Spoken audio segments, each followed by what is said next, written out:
My name is Derek Osborn. I know a number of you, not necessarily everybody, but I work widely across the postal logistics sector. And this initiative is something that we feel is very important, as lots of people are doing individual initiatives in their own companies or in individual organizations such as UPU, IPC, and Post Europe, and so on.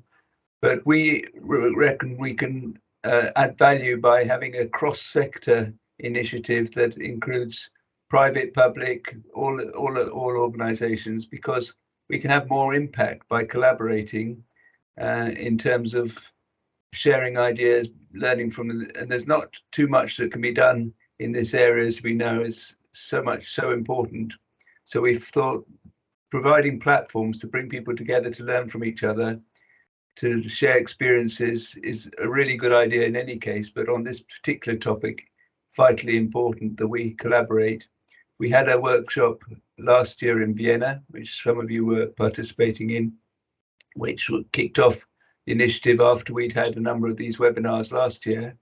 And so this is the first of a series of webinars this year, leading through to a workshop in September, which we'll tell you about later on. But I think that's probably enough to say at the moment, but we do believe that the sector as a whole, however you define it, postal logistics, parcels, carriers, working together can have a huge impact, not just within what our remit of what we do, but beyond the sector, in other sectors as well, for primary, secondary, and other reasons, as you will know. So today we're talking about vehicle transformation, electrical transformation, EVs, and all these kind of issues which we know are important.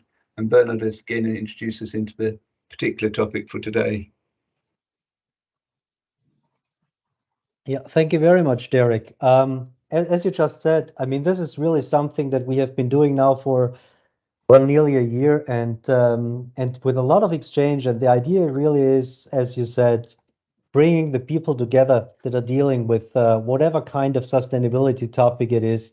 Only when we do things together and exchange very closely, we can learn, and everybody can improve. I mean, this is one of those typical topics where you say, of course, we all live in a world where competition is extremely important, but sustainability is something that somehow it touches everybody, and we need to work together just to find the best ways for every organization to help our customers, to help the society. And so the postal sector can do a lot, as you said. Today we are talking about e-mobility and infrastructure, and we all know how important e-mobility is. We just look around at all the announcements that posts are doing, and we see what the fleet transformation means. It means really the transformation of the entire fleet, 100% electric vehicles in the future. And the dates that we can see are also very ambitious dates. So we see 2025 in big cities already, or 23 then in the entire company. So it's really a lot of things that are going on. But when we talk about fleet transformation, we don't only talk about the transformation of the vehicles. We talk about many other things, because the fleet itself you can buy an electric vehicle. Everybody can do that. But what's the strategy behind it? What's about charging of it? What's about the other infrastructure that you might need in order to store it? How do you want to employ it or deploy it? Because when you have regular trucks or regular combustion engine delivery vehicles, for example, it's one thing. With electric vehicles, you might have completely different business models that you want to pursue. So it's a different set of questions that we are actually going to look into. And then another question is, of course, are we talking about the last mile or the first mile? Are we talking about line haul and many, many other things? So many different considerations that need to be taken into account. And we have started this discussion. Derek mentioned Vienna. We had our workshop in Vienna, and there we had this topic already on the agenda. It was an extremely good discussion. Today we are continuing this discussion, and we have really some very outstanding speakers here with us that know what it means, fleet transformation, everything that's happening around it. So we have Dario King of Swiss Post with us. We have Christian Bercic of Postal Slovenia with Dr. Ralf Effenberger from Intis. We have Miguel Angel Calonge and Francisco Javier Caballero Tornero from Correos Spain. And we have Teodora Caravasili from ITK Engineering. So we have really a set of people with somehow different responsibilities in their companies with a different angle. But it boils down to the same thing, the transformation of the fleet. And having said this, I think we can get started maybe. The idea is to have short presentations, short interventions that shouldn't be longer than 10 minutes, really. Ideally 7, 8 minutes. So just to encourage everybody maybe to say less and save some more time for the discussion. Because after the interventions, we'll have the discussion, and then we can go into all the different points and look again at all the different angles. So let's start with Dario. Dario, I already mentioned you. You're from Swiss Post, and you're responsible for e-mobility in delivery. But we are looking forward to hearing more about what you're doing and what Swiss Post is doing, please. Perfect. Thank you, Bernhard, for the introduction. My PowerPoint is loading. I hope you Wait, see the wait. screen. While your PowerPoint is loading, Dario, maybe everybody who's not speaking, put your mics on mute. That would be helpful. Thank you very much. Dario, Thank please you. go ahead. So thank you, Bernhard. As Bernhard already said, I'm Dario Küng. I'm project manager for eMobility at Swiss Post. So my part is everything that's on the last mile. So it's not the whole spread of the topic, but the last mile is the one that's the furthest. So I'm going to talk about this today. And where do we stand as Swiss Post, and where do you want to go? We have two types of vehicles. We have the three-wheeled fleet and the four-wheeled fleet. Regarding the three-wheel fleet, we're already electrified that completely since a couple of years, so 5 or 6 years we're done with that. So I'm not going to focus on this part. I'm going to focus on the four-wheeled fleet mostly in the parcel business today. So the main goal that the Swiss Post set itself was be 100% electric by 2030 on the last mile.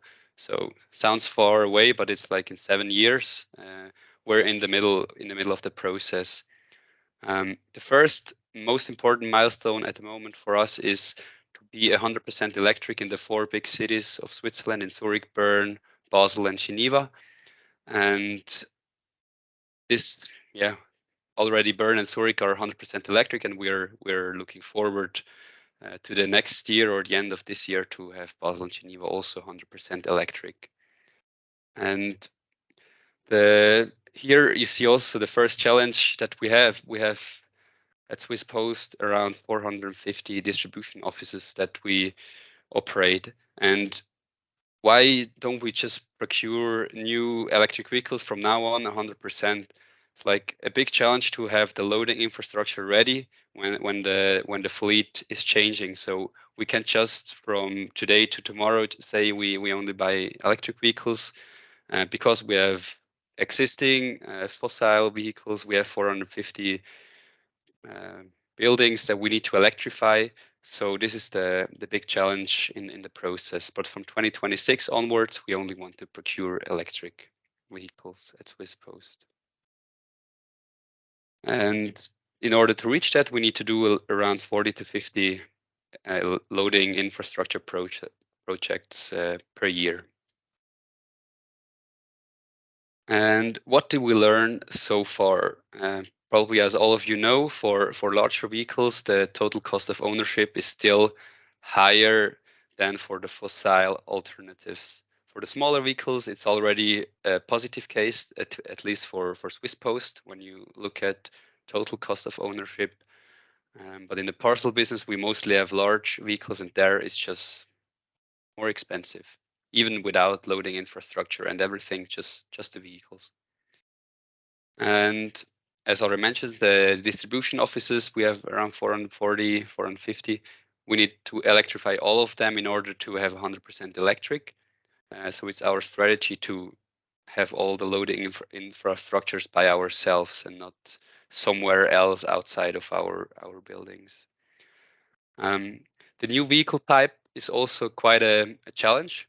There is a lot more software involved. There is the heating is different. It's less at the moment, so we get the feedback it's cold in the vehicles. Then the maximum speed before with the diesel, it wasn't a topic. Today with the electric vehicles, that that are on the market. It is a topic.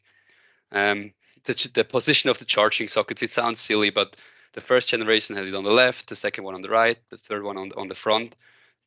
We have our processes and we have our loading infrastructure installed. So you need to keep in mind that it's not always the same for all generations of the fleet. And what we did a lot in the past with our fleet is we had postmen and postwomen that did park at home, so they could take their vehicle home. Now it's more difficult because the vehicle needs to charge somewhere, and it's not impossible because we don't need to charge every car each day, but it's certainly a different process and a more complicated process to still take the vehicle back home, which has an impact on the amount of parking spots we need, which has an impact on happiness of our colleagues. A topic that's maybe only interesting for Switzerland, I'm not sure about our colleagues. We have a lot of mountains, so we need 4-wheel drive. In certain regions, in the winter there is snow. We can't just have 2-wheel drive, and there's just not the car available on the market at the moment that suits all our requirements with 4-wheel drive. So that's a challenge as well. And then maybe for today, what's most interesting, the charging infrastructure itself is a big challenge. How do we build one today that's still good in 10 years from now? Because we don't want to change it in 5 years. It's very expensive. So at the moment we have mostly AC wall boxes, but in the future probably will be more DC. We don't know, but DC at the moment is really expensive. So we say, okay, let's focus on AC if it works for us. But in 5 years we say maybe why didn't we build DC? It's now the standard case, but that's decision to be made. And also we use a load management to don't have high peaks with our electricity consumption, which is a must. At the moment, we don't really have a big effect on prices of electricity, but in the future, we're sure this will have a bigger impact.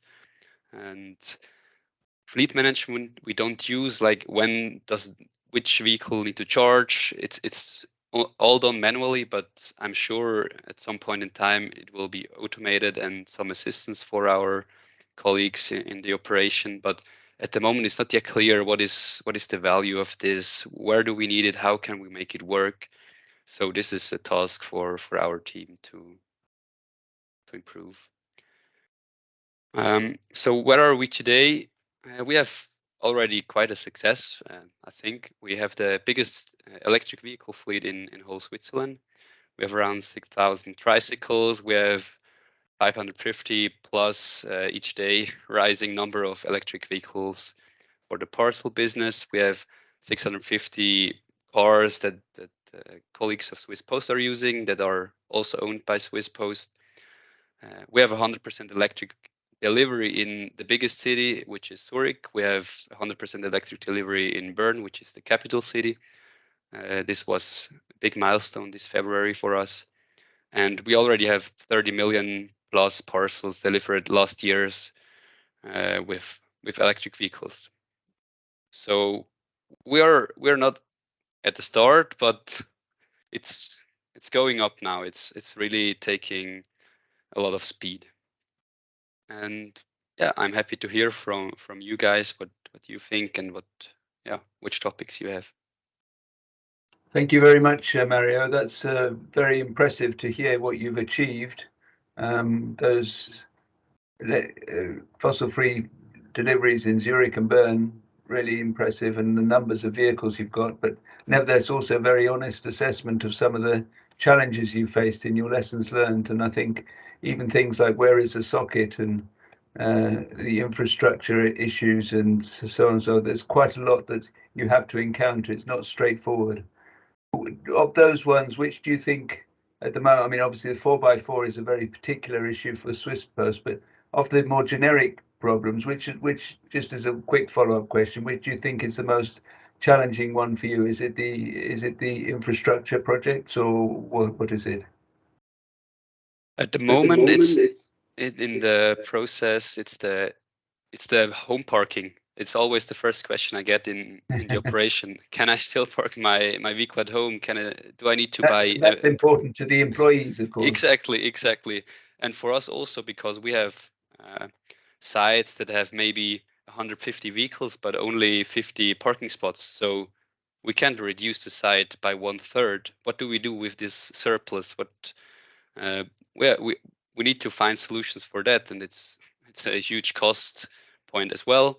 And maybe in the future it will be the biggest challenge. What did we build in the past? Is it still state of the art, or would something else it had been better? But I can't say at the moment. We just do what we think is best. And it's good you mentioned that, because it's not necessarily the first thing people would think about is, well, what about the cars at home? And that makes me also realize that it's also quite a people change management transition program, isn't it? In other words, they're going to have to change their way of doing things, and things like the heating and the speed are rather important to the drivers. So it's got to be a whole change management project. Well, I'm sure other people will have questions and comments, but we'll take those at the end in our general discussion. But for now, Mario, thank you very much for that insight. It's kicked off the topic nicely, particularly with those lessons learned. And now we hand over in a second to Christian Pecic of Postal Slovenia and Dr. Ralf Effenberger of Intis. Christian is the head of innovation at Postal Slovenia, and Postal Slovenia has established also a bit of a reputation of being ahead of the game in sustainability and doing quite a lot of leading edge things. So Christian, I'll hand over to you first, and then you'll introduce Ralf later on, I guess. Yeah, thank you for introduction, and thank you for inviting me to this webinar. We'll try to be as quick as possible. I know that Effenberg will be more presenter than me, but I just go through this for Christian, you're breaking off with your mic from time to time. I don't know whether that's only me hearing this or no, it's everybody. Okay, so you have some issue with your mic. Maybe hold it closer or yeah. Okay. Better. Let's see. Talk a bit. Key figures. Postal operator. Not really better, Christian. Not really better. Maybe you use the. I will switch to the microphone on the computer, maybe. Yeah. On the computer, just. Maybe now we can hear you suddenly. Now it's working. The last two sentences were fine. Yeah. It's okay. Okay. I don't know why is this happening. Okay. Now just continue now. That's good. Okay, we are small if we want to compare with other bigger countries, but we are very important in economy field for Slovenian economy, and we are also important polluter. So if we are looking in this field of transporting emissions, so as national operator that is fully owned by state, we are committed to comply with all national and EU guidelines in these areas. So we are aware that the future will be greener, and we have to be a part of this. So our strategic management and sustainable development is already included in our strategic development program. So everything what is in that field is covered almost. Short key figures about the large vehicle fleet that we have. Also, Slovenian Post is also the biggest one in e-vehicles. So completely, I think 492 electric vehicles. But important part is this part of the vehicles where we want to change the bicycles or mopeds to 3 or 4 electric 3 or 4 wheelers, and we have the same problems as Dario mentioned, because if you are now moving the 2 wheelers out of the last mile, then you change it for 3 or 4 wheelers, you have already the problems with parking and also with the charging solutions. So some interesting pilots that we are already trying to put in different cities. We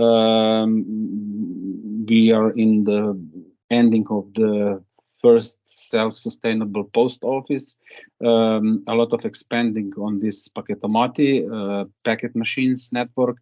We also established some zero emissions zones for last mile delivery in some city centers. Then we also try to find a way how to share this electric car fleet and how to share the charging infrastructure. But as you already mentioned, Dario, there is a big problem with building the fast charging station, and you have to have the appropriate electric network to do this everything on proper way. But one of the most interesting topics that is one project that we are completing this in National Research and Development project. It's called Edison Vinci. And the key thing was that we wanted to transform one electric vehicle that was VW Crafter to transform it to wireless charging. And when we was doing the research, who can do this for us in this project, we found colleagues from Germany, the company Intis, and just few sentences. That's very important thing is that this charging is really fast, but it's a 22 kilowatt charging infrastructure. And if you charge with the same power of charging station on wires, it takes much more longer than this wireless charging. That's very interesting. And in that phase, I want to give the word and the stage to Dr. Ralf Effenberg. He can just explain how the system is working. And I have also one video, but I think Ralf will find or show the better one. Okay, shall I take over immediately? Yes, please. Thank you, thank you. Thank you, Christian. Hello to everybody. My name is Ralf Effenberger, from Managing Director from Intis, Germany. I'm very happy to be here in this meeting today, because it's the end of a very, very successful project we have done in just a few months last year to convert a vehicle, electric vehicle. It was an e-Crafter for the Slovenian Post with wireless charging. What was so impressive here? Although the distance between our location in Germany and Maribor is quite far, 1,400 kilometers around, in a few months' time, we get arranged everything. We, Intis, got the contract. We got a brand new vehicle procured by the Post. That vehicle was transferred to Germany. We made modification of all of our technology. We installed all technology. We tested all technology. We sent back the vehicle. We went over there, mounted the charging station, and made the commissioning and the transfer. So it was a perfect example for a good cooperation if the people are willing to have progress on such projects. Thanks a lot to the Slovenian Post, and thanks again to have the chance here for a short introduction to wireless charging, because I would like to do that, because we have learned that wireless charging, there is not much known about wireless charging in this world. What the performances are, it should be inefficient and whatsoever. You don't have and just to give you a few ideas, I would like to open the presentation, and I hope it works. Let me share my screen, please. So you see this picture? Yes, it Yes, we works. do. So this is which basically puts together everything around wireless charging. Somehow you need an electric cabinet or a connecting point where you also install some wireless specific charging technology, which is in this case in this 1 meter 20 times 60 centimeter electric cabinet. In our case, we have agreed that we want to place a roadside coil just on ground, not to make it too complicated. It could have been mounted also in ground, but we just installed it on ground. It's a 22 kilowatt system, and you can imagine a coil, something similar like this, is also mounted underneath the vehicle, and through the air gap of about 20 centimeter, the Slovenian Post is now capable in wireless charging. Let me just put my presentation. Please confirm if you can see it. Is that fine? Yes. Okay. Yes. No. A few words about Intis. Intis is a relatively small company, Integrated Infrastructure Solutions. We formerly operated the Transrapid test track in the north of Germany. And this Transrapid fast train system had already a wireless charging system, which from 2011 we started to resize downscale in a way that it fits under passenger vehicles. A few examples we can see here. Maybe I can move this away, serial vehicles. Here is charging while driving. I come to e-bikes and kick scooters, and this is an industrial project where we provide a 60 kilowatt to industrial vehicle. Intis itself does do all the developments which are needed for high efficient wireless charging. I don't want to go too much in detail here, but I think for us here in the meeting, it's important to know that what today is developed for wireless charging is most of the companies which are engaged with this are working against the requirements which are coming from international standards. So for all what we install in public environment, we are forced to do it in accordance to standards. And it's good like this because by that we ensure interoperability between the technology of different suppliers. So one may install something in the road, the other supplier may something underneath the vehicle. And these standards, the IEC 61980 and others, they bridge in, make sure that, let's say, the components, the vehicle and the road fit to each other.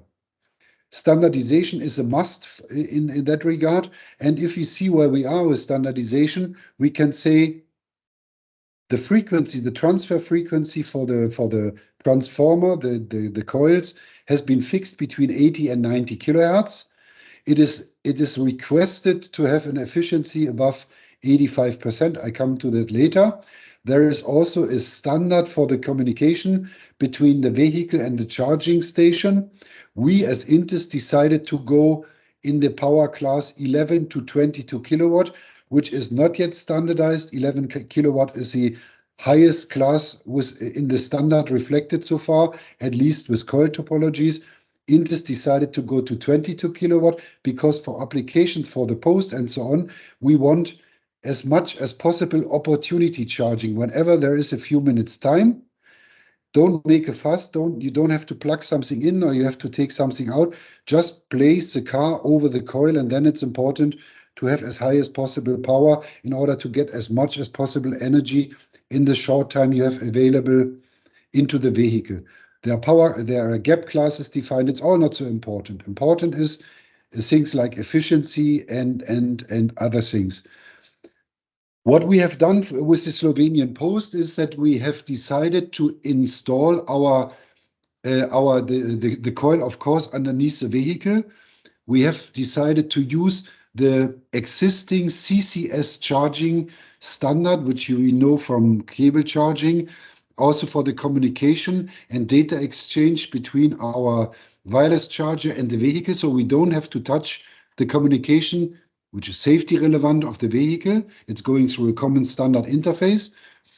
And we have mounted a little box in the vehicle compartment in order to convert from AC to DC to get something fit and equivalent for the battery.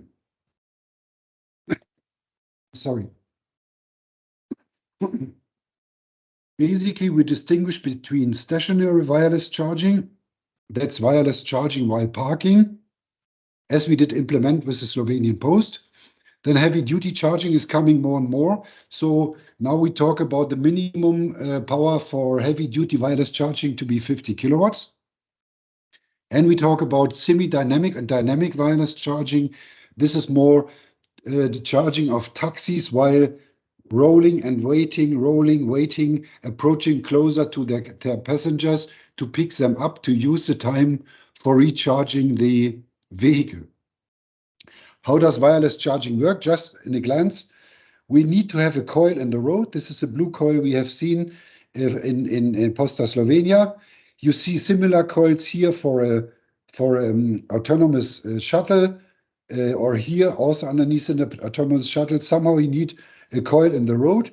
You need a coil in the vehicle. You need power electronics which provide 80 kilohertz frequency AC current, which is then converted to magnetic field, picked up by the secondary coil, reconverted to electricity by a rectifier, a controller, and provided to the charger.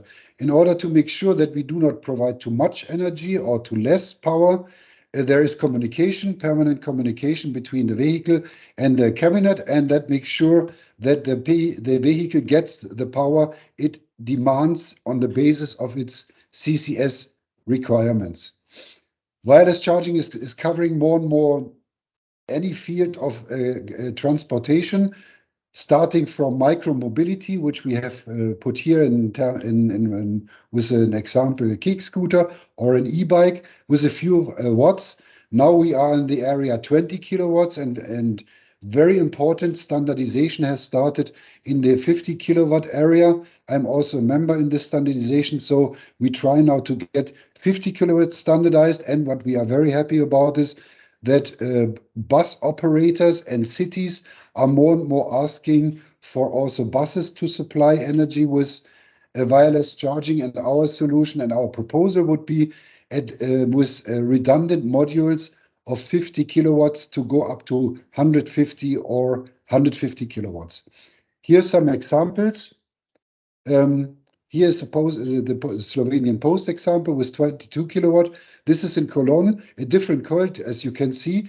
This is totally included into the road, and this one can be overridden with a 40-ton track, while here we have a limit for one tire. It's, I think, a 750 or 850 kilograms. So this is a solution for inner city, but I think for depot and for areas where you don't have a lot of traffic and vehicles which are not from your own company, we would always recommend to go to a solution like the Slovenian Post, because that's an easier solution, it's a cheaper solution, and we don't have to put too much effort in roadworks. So we would always recommend something like we did successfully with the Slovenian Post. So we talk about 22 11 kilowatt systems. That is the specific case in Cologne, where we have integrated the coil in the road that can be overridden by by heavy-duty 40-ton emergency vehicles. This is a sister project of the Slovenian Post. It's a pity. It's interesting that this project here, which we call LISA 4CL, started earlier than the project with the Slovenian Post and is not finalized yet.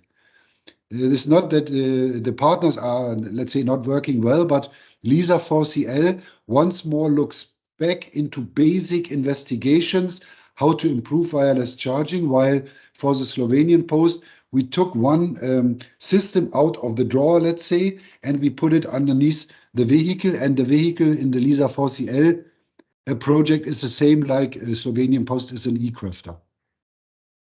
But we talked also here in this meeting already about micro-mobility. We believe that micro-mobility will play a very important role for last mile delivery in future urban transportation and cargo and mobility. That's why we designed also something with a few hundred watts only here for passengers, just for kick scooters.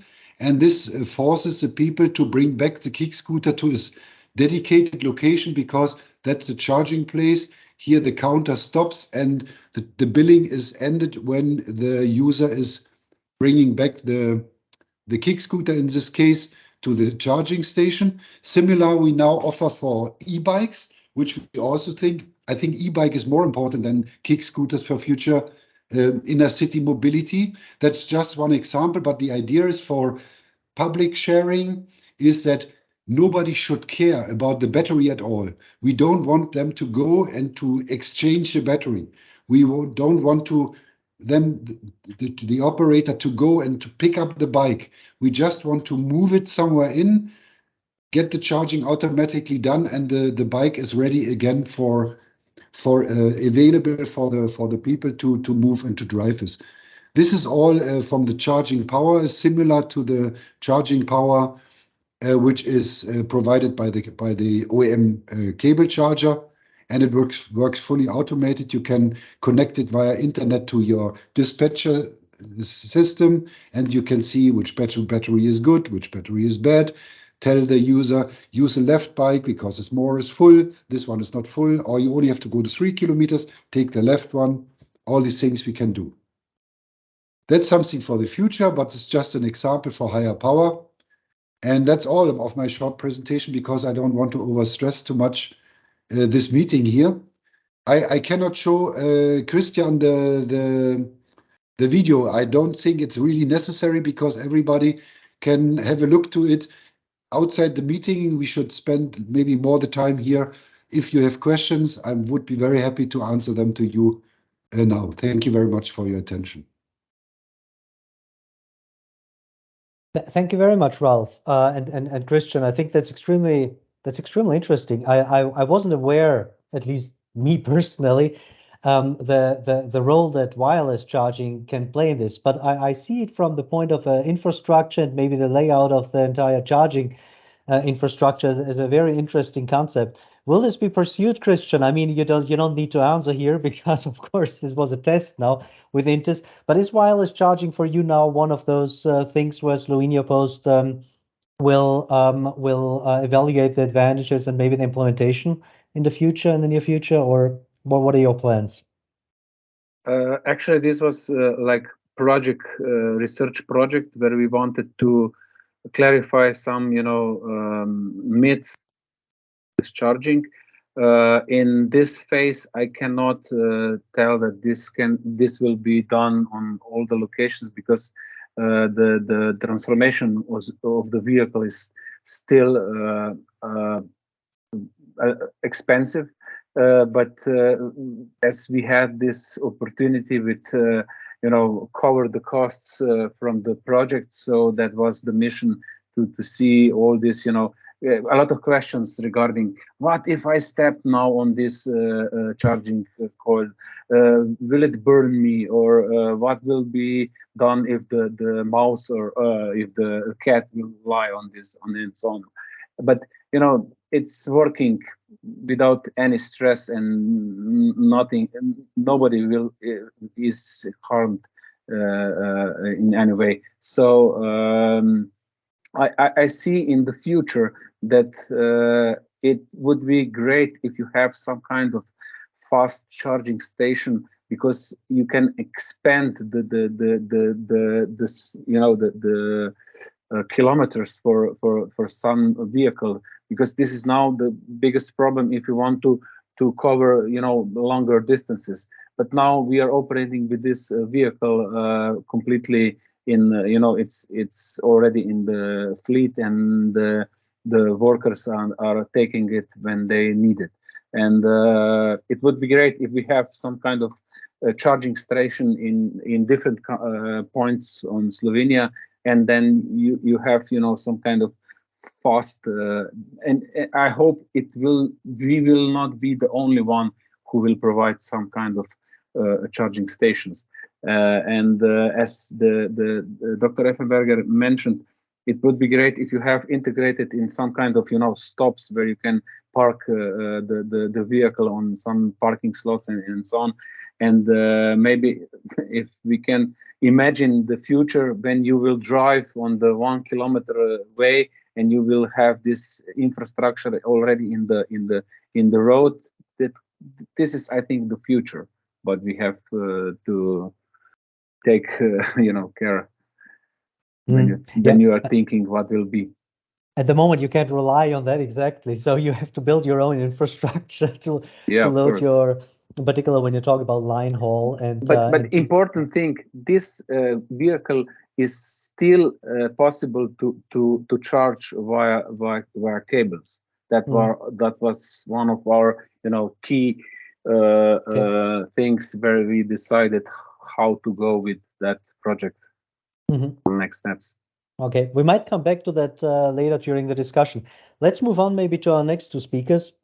And we have also invited Correos Spain to share their views and experiences on fleet transformation. And we have with us Francisco Javier Caballero Tornero. He is the head of the motorization division within Correos, and Miguel Angel Colongue, and he's also from the same division.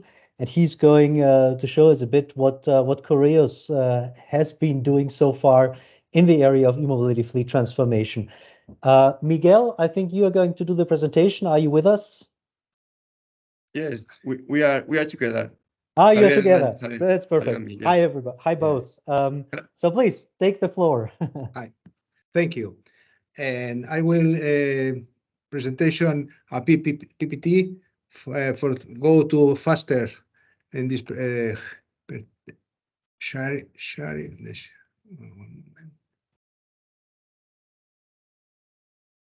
You see that? It's just opening. Yeah, we can see it. Okay, but the first things I would like to tell you some numbers of Correos. The next.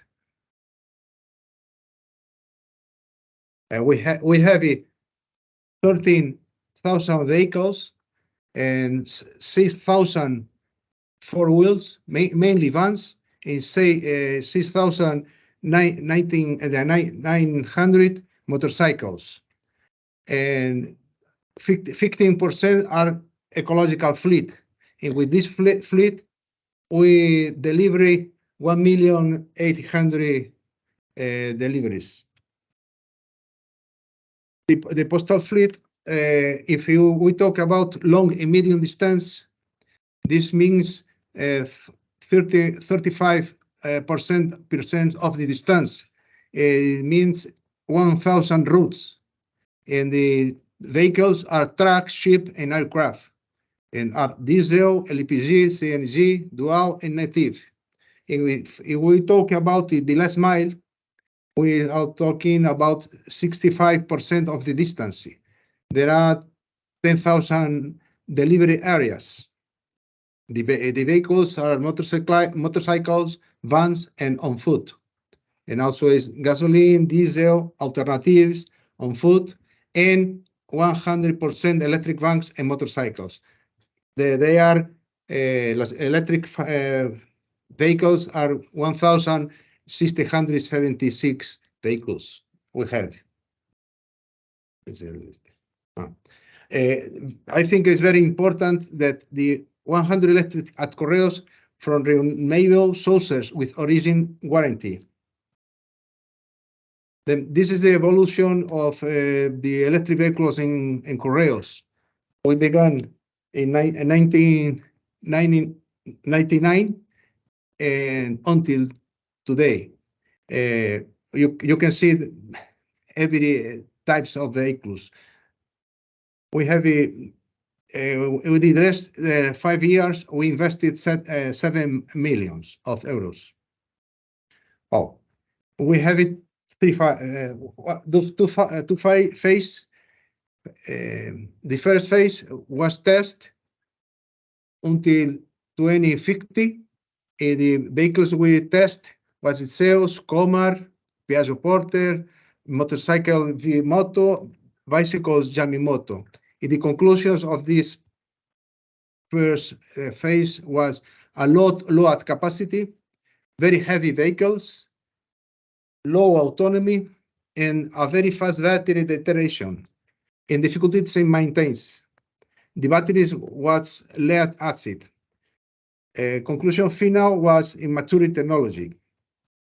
The second phase was 2015 to 2020. The vehicles we test was Renault Kangoo, the first Renault Kangoo we have it, motorcycle Scooton, tricycles BKL, scooter Tromber, motorcycle Snook, which was what we have now, and we make a test as assistant carriage and trolleys. The conclusions was they have a semi-low capacity of the combustion vehicles, enough autonomy for us, have enough autonomy. The battery is the lithium, is better than before. Training specialist maintenance workshops. Also incorporation of new specifications into following call for tenders. 5-year battery warranty, sensorization, central motor in motorcycles, etc. Now is the technological maturity. In the 2020 to nowadays, this is the actual fleet we have. No? 1,156 electric motorcycles. In vans, we have 498 vans, 19 passenger cars, 50 assistant carriage trolleys. There's ecological, there's hybrid. The are 350 cars and hybrid cars. And the challenge is now, this is important, that is compliance with environment legislation. We have, I think, the big cities now, we have the CBAE, is low emissions zone in the downtown of every big cities. Mark demands, social demands, data analysis, resource rationing, and a target of 50% of the electric fleet by 2030. Now, unas practical conditions of vehicles electric. In operational, they have a strong dependence of infrastructure, we talked about before, interchanges between couriers delivery office, complicated or not feasible. When we have the charging, then you can't move the car of the couriers delivery office. They have a low supply of electricity trucks, above 3.5 tons, very light autonomy also. And the electric vans of 3.5 tons is still very, very expensive. But they are very appropriate for urban environments, but not adequate for medium distance. They are very essential for restricted access environments. They have less maintenance or accidents than combustion vehicles. In order to reduce emissions, it is necessary to recharge with energy from renewable sources.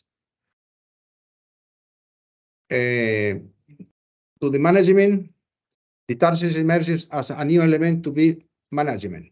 Charging infrastructure and an APP management is needed. But we think we have a problem here. This is a transversal project because it requires participation of other business departments, logistics, operations, technology, engineering, etc. And to me, monitoring to be improved, incomplete with information in Canvas, and better integration with analytical and accounting models requires. What we saw at the user experience was the 91% of drivers wouldn't go back to combustion vehicles. We have part of a fleet is from alternative combustibles. Operational consideration in this fleet: less recharging points, moderate cost savings, increased consumption due to higher energy demands. Continuous engine speed required is not valid for start and stop use. It's the typical use in the last mile. Transformation is not recommended, only done by manufacturers in origin. NOx and PM savings, but not carbon dioxide savings. Incorporation of CNG and LPG in new tenders for long distance routes. Well, this is the finish. Thank you very much, Miguel and Francisco. Very interesting. Again, another presentation, different from Swiss Post, but parallel in a way, this huge scale of what you've had to do. And what I noticed when you're talking about phase 1 and phase 2, almost this whole world had changed in the second phase in terms of what you were describing, and you have to keep up with technology and technology changes. And then you had the legislation, regulatory requirements in the cities, and all the time trying to deliver an operation at the same time. So it's quite complicated in terms of load capacity and everything else. But you described it extremely well, and obviously you're still learning as you go along, but still got a huge task to scale up, if I understood it correctly, from 15% of your vehicles to 50% of your vehicles by 2030. At the same time as still trialing new technologies that are coming on board, and also things like the renewable, insisting on renewable sources for your electricity, which of course I think is good. But common features were things like the infrastructure problem. You have a problem not with 4x4, but with large vehicles. That's still a problem. I think everybody's facing the heavy vehicles for electrifying those. So I think you illustrate probably a lot of the challenges that many of the participants here are facing when they're talking about electrical transformation of their fleets. I think we might not go to a question now, but just for time's sake, just go to if that's all right, and people might come back with questions in a minute, but we'll go to our final presentation, just bearing on the time, because we want to have time for discussion, and then people might come back with questions about the Correos example. But thank you for the time being. Thank you for your very clear presentation, and I believe the slides will be circulated afterwards, because there was quite a lot of detail there, which was very interesting for us all. But now I'd like to introduce Theodora from ETK. She's working as a business developer in eMobility and energy systems, and what we've been discussing.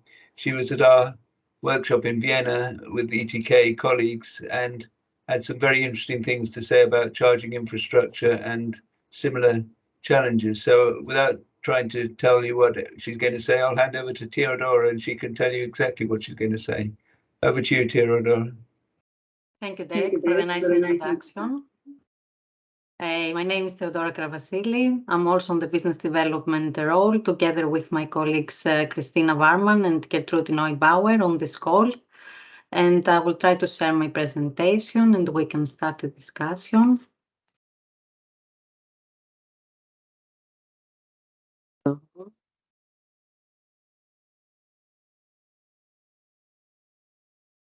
I think I can start, right? You can see my slides. Yes, we can see it, Theodora. Okay, perfect. So the question that we try to answer with this presentation is how should it look like the optimal fleet of the future with regards to CO2 low emissions from the one side, and of course a cost-efficient planning of the complete fleet transformation.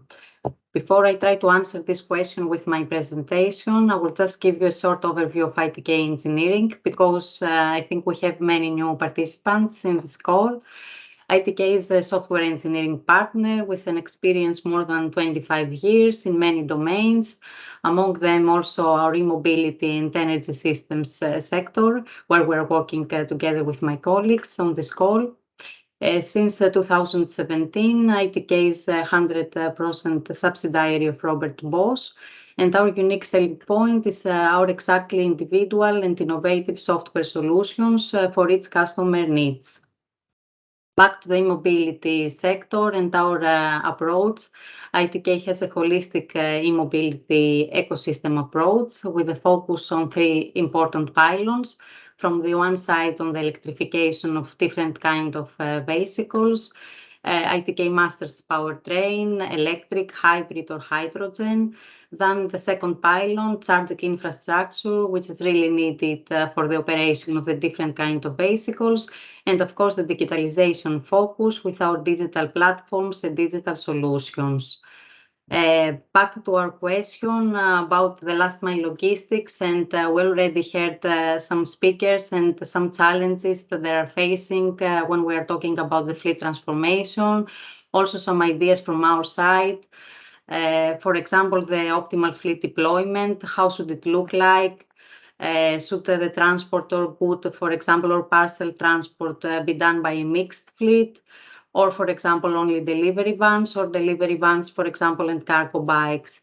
Then another topic with the investments on the electric fleets, and what about the cost savings in the near future.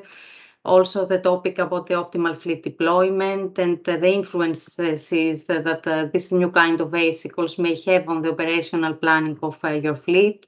Then based on the electrification, of course, comes the topic charging infrastructure, charging availability, charging options. Then back to the topic decentralization of energy sources, which requires also more digitalization and connectivity. And of course, the micro hubs topic, which is the best location that should be placed within the city.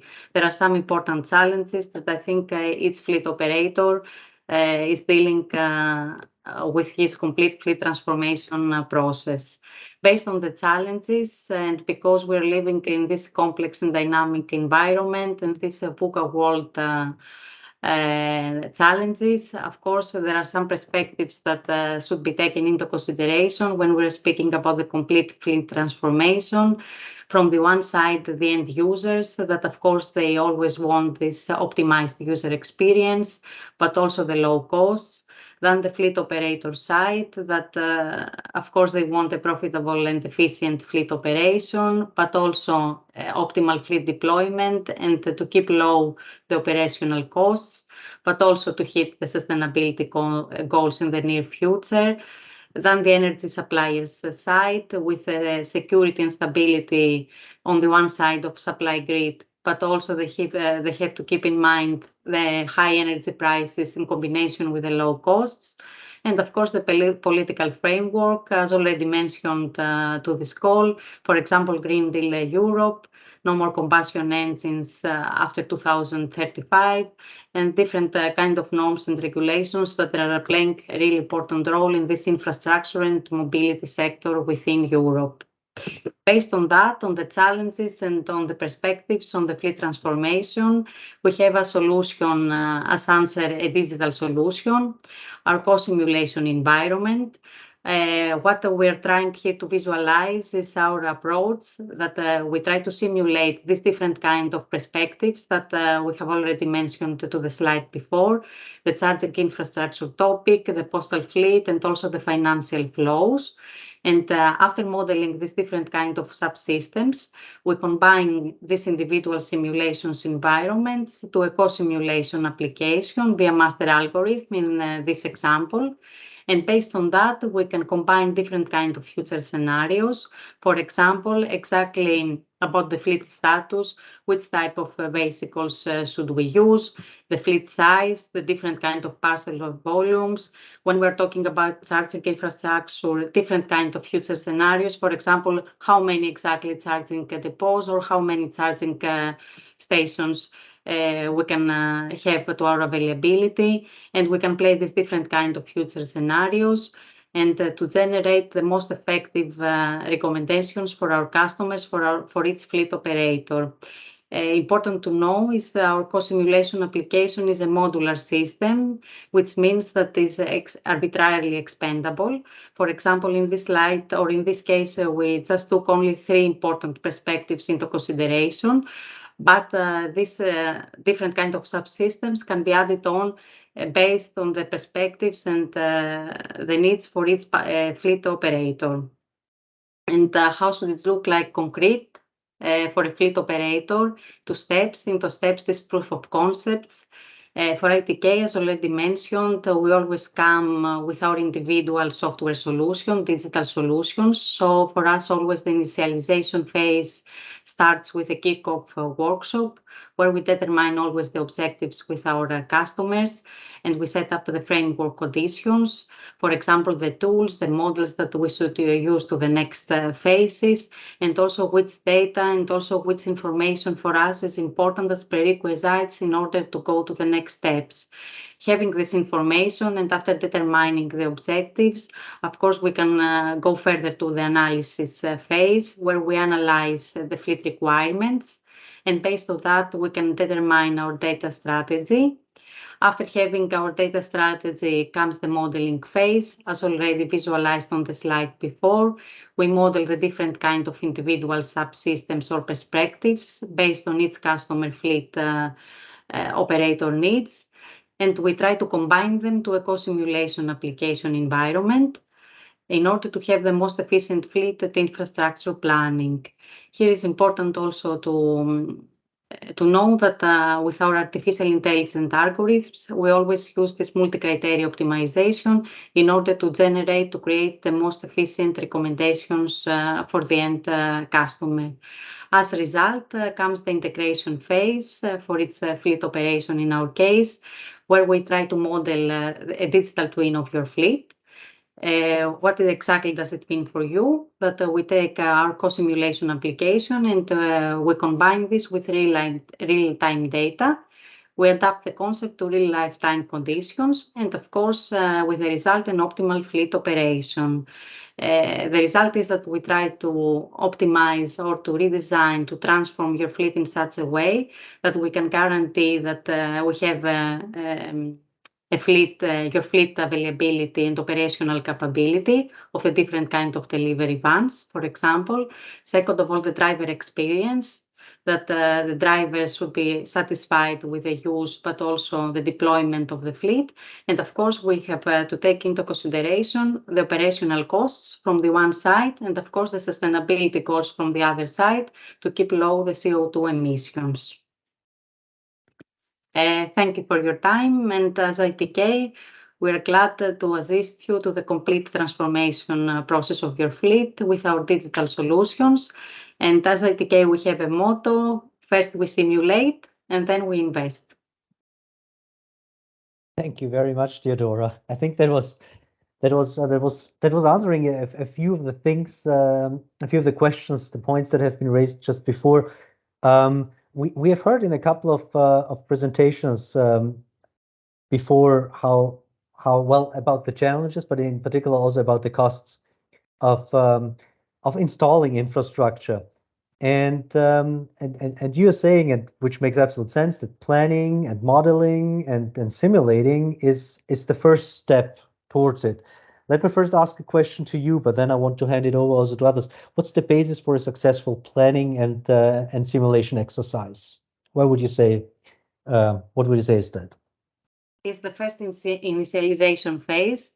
I would answer the first step also in our kickoff workshop, where we go together with our customer or each fleet operator and we determine exactly the needs that each fleet operator may have. Because of course we can different fleet operators, maybe they have different kind of needs, different kind of charging infrastructure topics. And of course, we have always an individual solution for each of our customers. So the first thing in order to work the next, to be done the next steps is to determine the objectives with our customers. Okay, thanks, Theodora. Maybe I can play that question also to the posts that have presented here, that we see, okay, how do you see the whole, because I mean, you were mentioning about, you were talking about the infrastructure, the expenses, and the challenges that you are facing with the step-by-step transformation of the fleet. How do you see the modeling, the planning, the simulation? How does that help you? How do you use that? Maybe Dario, you want to start? Yeah, that's always a different question, a difficult question to answer because there is no right or wrong. First, at Swiss Post, we said we need one car with one wall box or one charging point, but over time we said no, we don't need to charge each vehicle each day.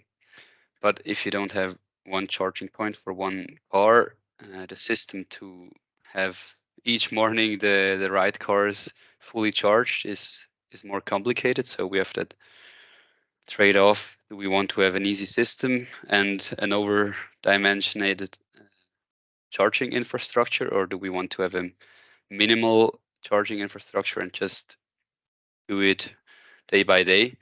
So yeah, it's difficult, but we analyze how long are our tours, how long is the current reach of the vehicles we have in operation, and then we say, okay, we need to charge each day, every second day, and take a big margin. So we end up maybe 70% of the cars have a charging point, maybe 80%, but it depends on the length of the tours.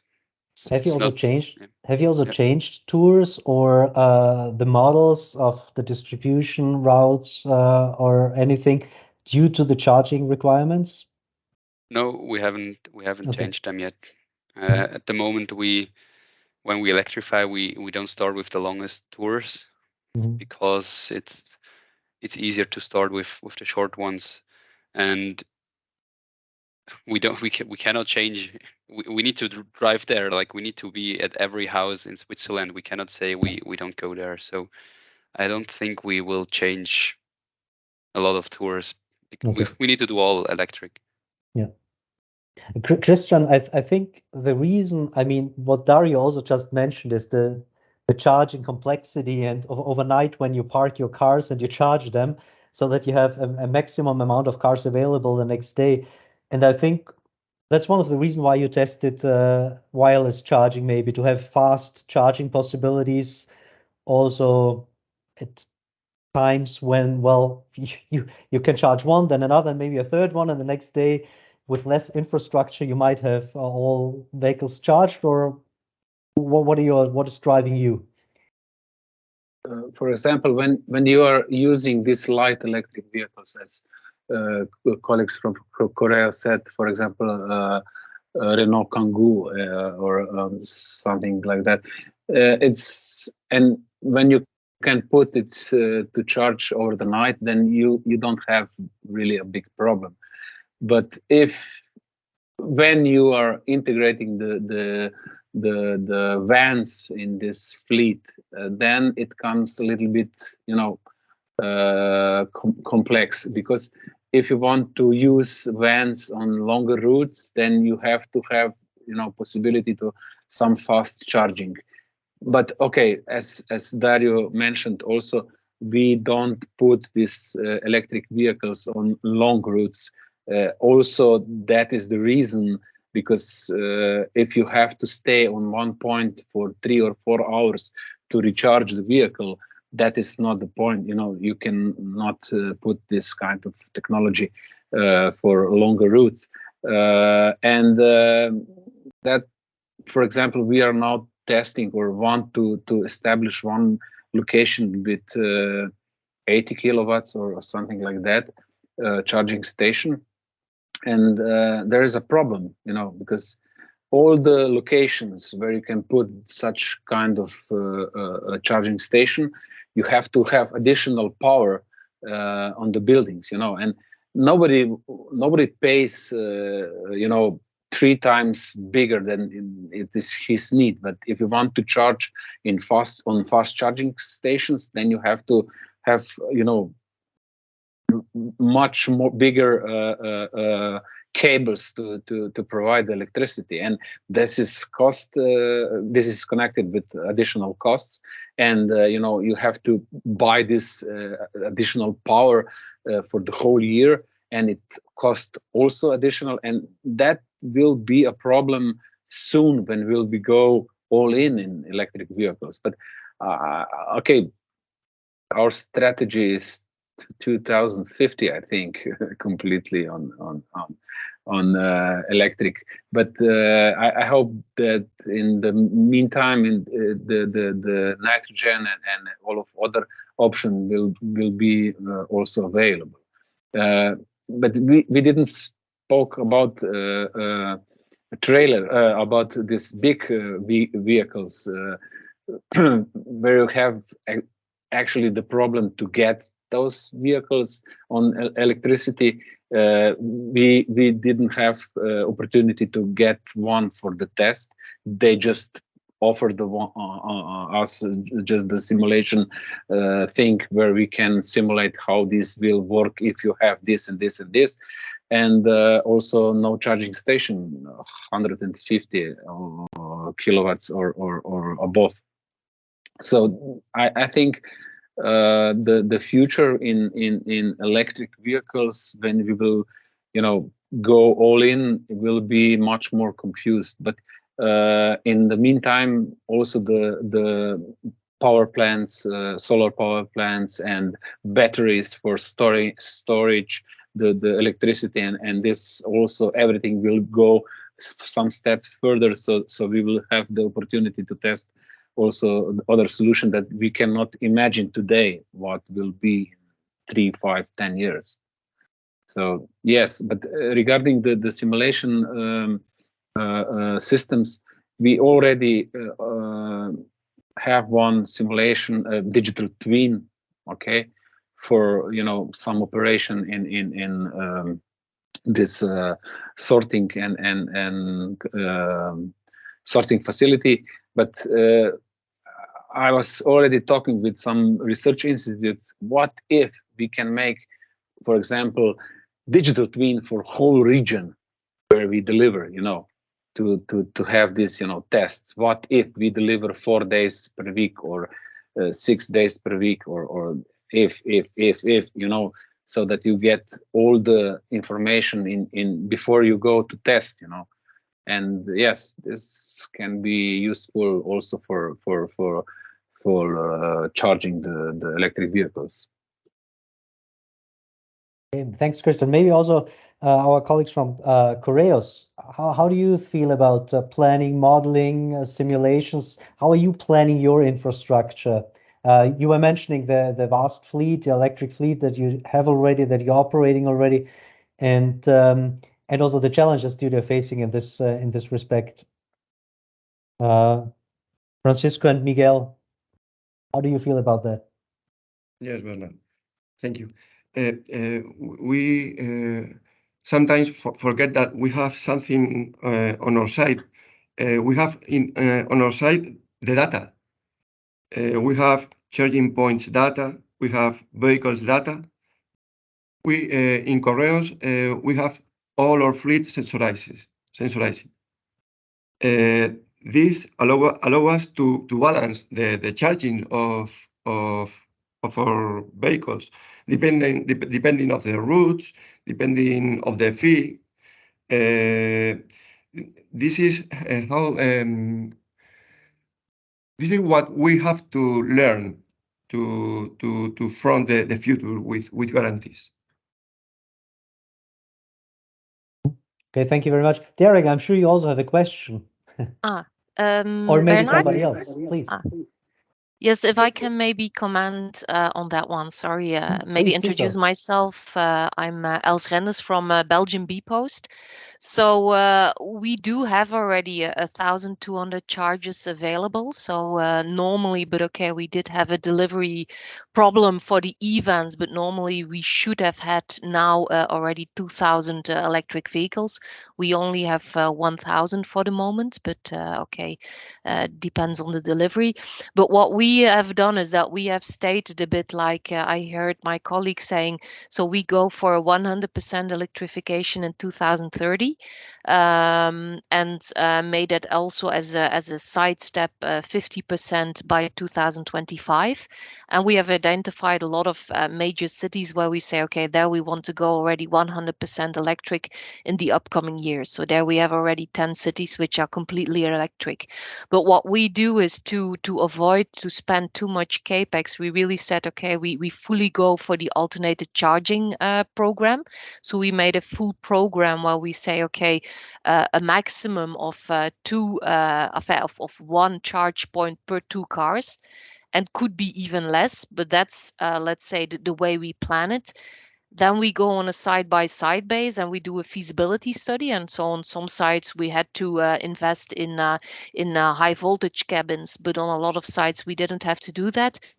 And then we take a phased approach where we say, okay, infrastructure will follow the vans, because we are for sure looking in a market where there will be some developments. So to give you an example, like in our biggest site in Brussels, we have 400 cars. So we set probably the max of charges we will put there is 200.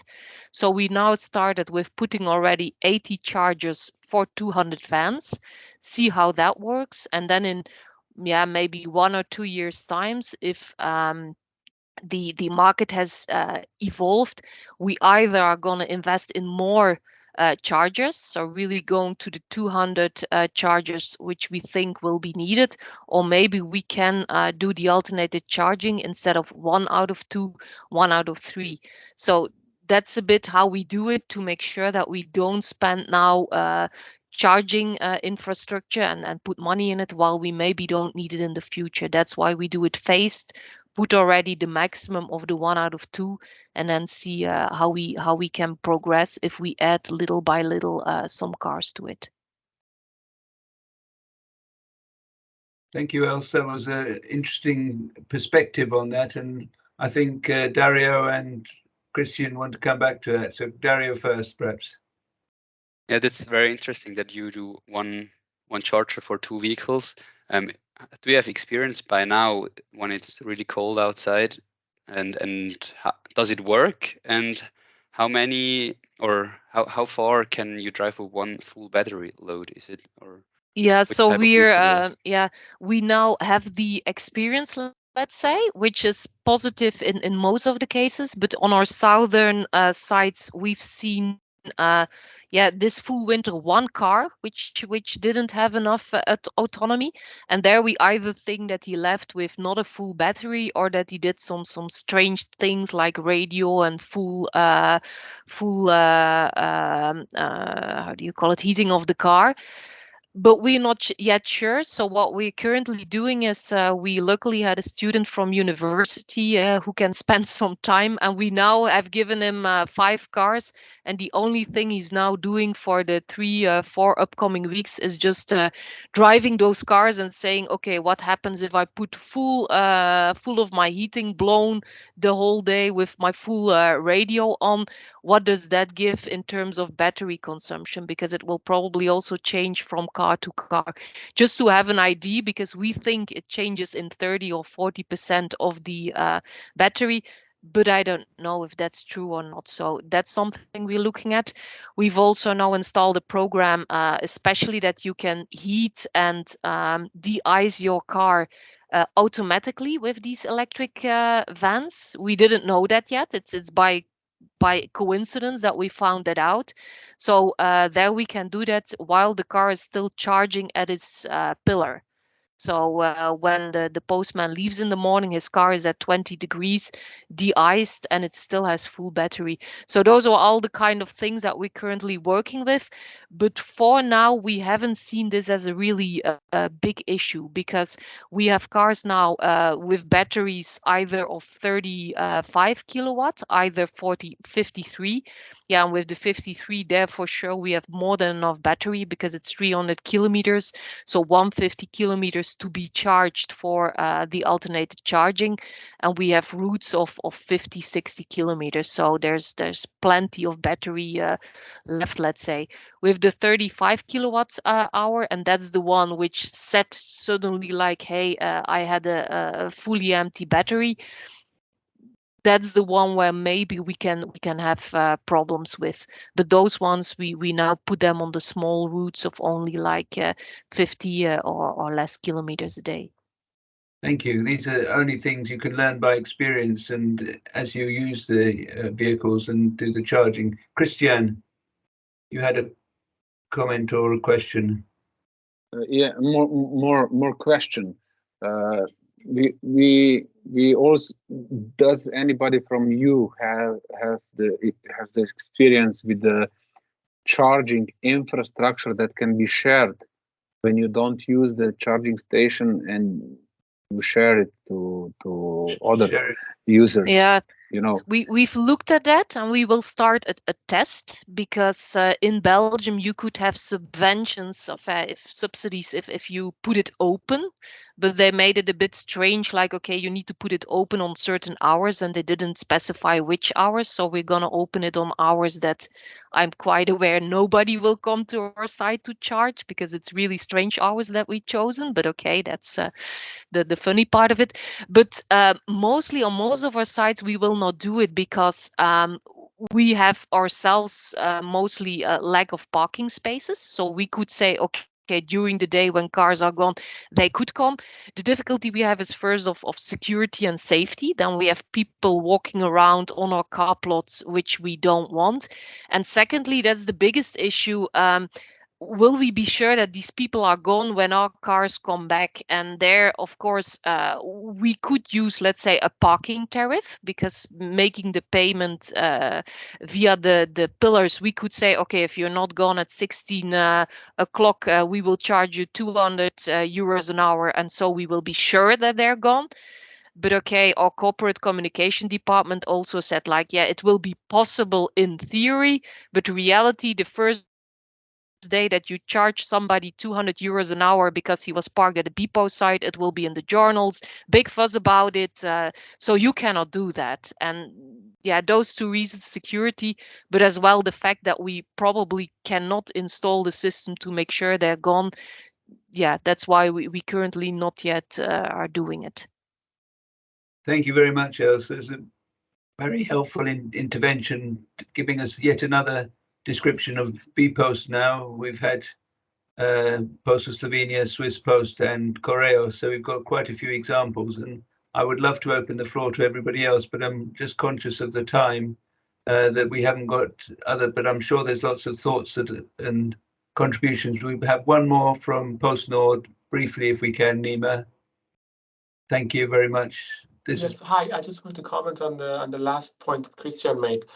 We are thinking about sharing our charging infrastructure, but with the subcontractors, not with our, with our own fleet and subcontractors and our own employees.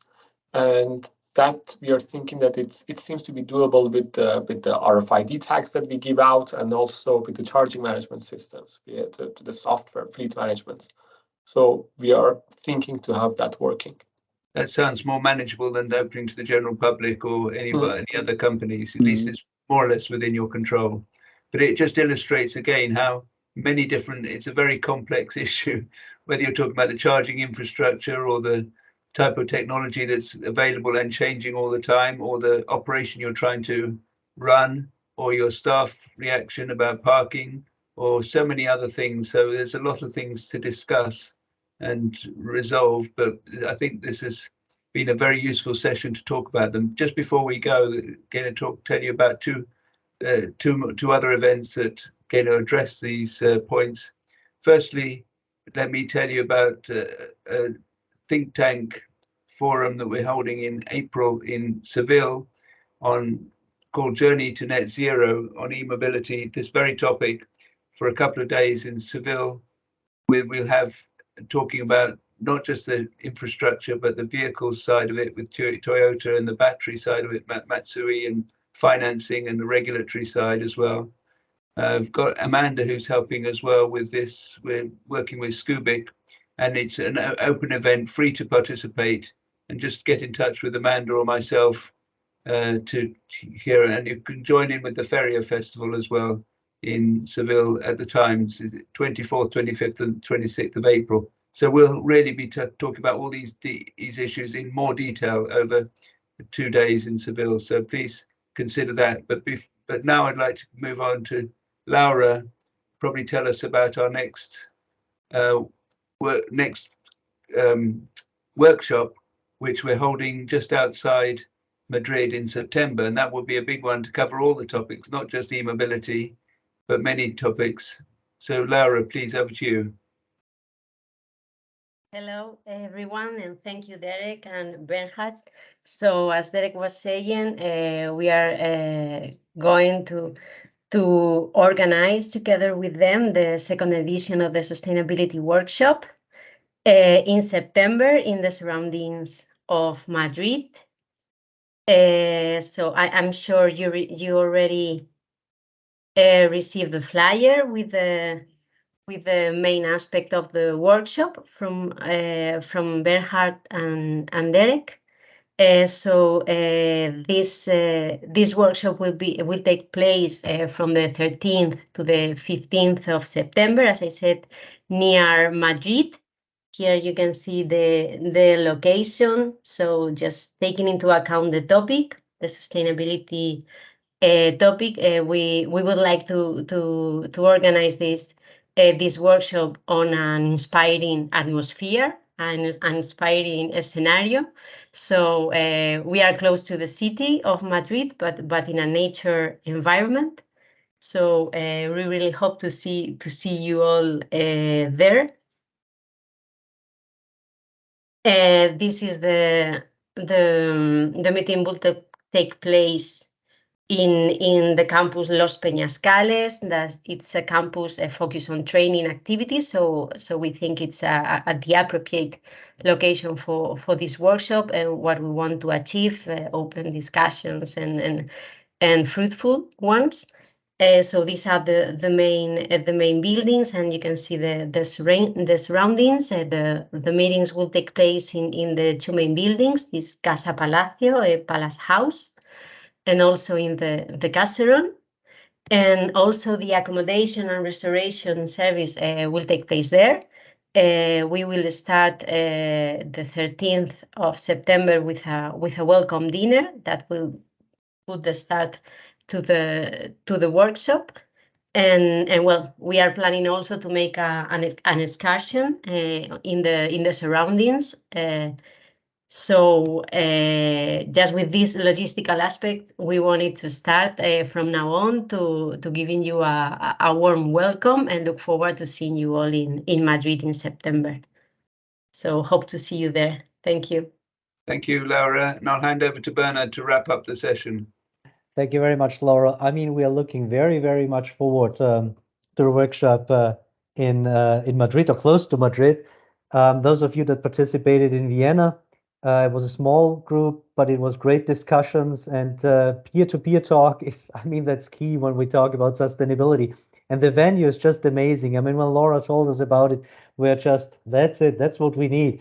Being a little bit outside, being really in a green environment, and together for 2 days, covering many topics from e-mobility to insetting, offsetting, packaging, taxonomy, and you name it. So I think it will really be one of the sustainability highlights over the year. And thank you very much to Laura and Correos for hosting the workshop close to Madrid. Before I say the next events that are coming up, I'll say a few words about that. I also want to thank our sponsors, because of course we live with our sponsors, and we have a couple of sponsors on board that are accompanying us and that say, okay, this is a great initiative and we want to support it. That's ITK Engineering, that's SAP, that's Keyboards, and that's Accenture. So thank you very much to all of you for being on board and for allowing us to doing this initiative. The next and upcoming events, the first one is actually very soon on 23rd of March. It's about reusable packaging and circular economy, the same time as today. So we start at 3 p.m. CET. And then on 8th of June, we are talking about insetting and offsetting. And maybe there will be other things in between. So it's always something, you know, we also depend on what you want, what we hear from you, of course. And whenever there is a need, we are ready to react and ready to do something. But mark those two already in your calendars. We'll send you an update after this call anyway. So you will get a link to the video you will get the dates again for the 2 upcoming webinars. And of course, we have sent it already, but you will get also again the flyer for the event in Madrid. And very soon you will also be able to register. And I hope you will do so. Most of you will do so, because the places are limited as far as we know. So first come, first served. But we are looking forward to an exciting event. That's it for today. I want to thank everybody who has contributed today in the planning, but also in contributing with content, with feedback, and shared experiences. That is really key. Thank you to everybody, and see you again next time on the 23rd of March. Bye. Thank you. Bye. Bye.